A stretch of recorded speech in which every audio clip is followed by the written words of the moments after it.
Hey guys, welcome to Beyond Civilization. Today we're here at the Branch Davidian compound. This was the site of the Siege of Waco in Texas that took place in 1993, where there were dozens of dead and injured in an exchange of gunfire that happened between a cult known as the Branch Davidians and a coalition of the federal government and local law enforcement agencies. And today we're here to see the ruins and remains of the Branch Davidian compound. The Bureau of Alcohol, Tobacco, and Firearms came to this compound to execute an arrest warrant against David Koresh on February 28th of 1993, around 9:30 in the morning. He and his cult were under suspicion of stockpiling firearms, and David Koresh himself had been accused of sexually abusing underage girls as young as 14. However, when the ATF attempted to execute the arrest warrant, that's when the gunfire began, and it ended up in a 51-day standoff. Armored vehicles were deployed to surround the perimeter. In addition, a nearby house was commandeered and used as an impromptu observation post and command post for the ATF agents, and there were also several buildings nearby that were used for observation purposes for the snipers around the compound. Right where we're standing right now is the approximate location where the tear gas would have been first inserted into the building. 10-4, he thinks that you get in position relative safety, utilizing track for cover and attempt to penetrate it with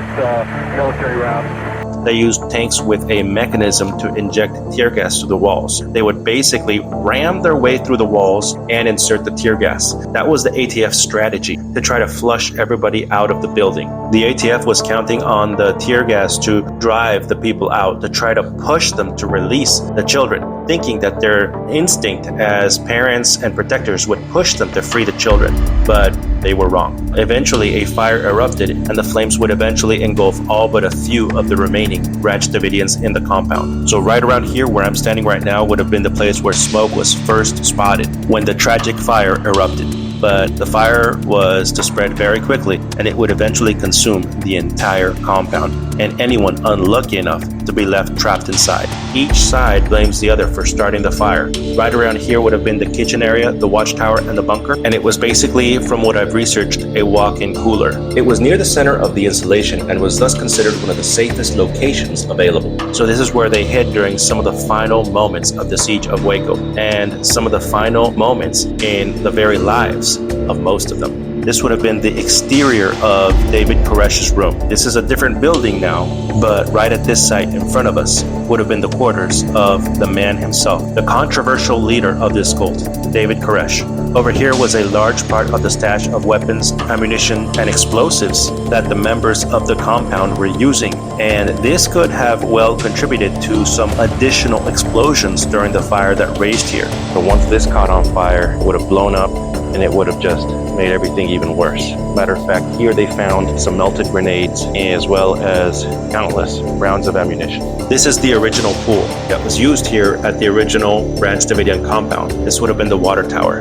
These are the charred remains of one of the buses at the compound, and this would have been one of the underground bunkers of the original compound. There was a covered side and an uncovered side. This was the covered side of the underground bunker at the Branch Davidian compound. Yeah, so this would have been the stairway, most likely the stairway to go into the bunker. Tragically, the fire resulted in the deaths of 76 Branch Davidians, including 25 children, 2 pregnant women, and David Koresh himself. Today, nothing remains of the complex other than concrete foundation components and the crushed remains of a metal school bus, as the entire site was bulldozed 2 weeks after the end of the siege. Only a small chapel built years after the end of the siege itself remains standing today. This place is inhabited by the current-day Branch Davidians, those remaining after the Siege of Waco ended. Right here, this was the room of David Koresh himself, right through that door. The current building is not the same building anymore, but this would have been the site of David Koresh's room in the compound. So there are different points of view among Branch Davidians nowadays. Some support the actions of David Koresh and others don't, but they all converge here. Indeed, the ATF and the other law enforcement agencies made a series of tactical and strategic mistakes, but they would eventually go on to learn and apply these lessons in future standoffs to prevent any further bloodshed. For example, in the Montana Freeman siege several years after this one, many of the lessons learned were applied there,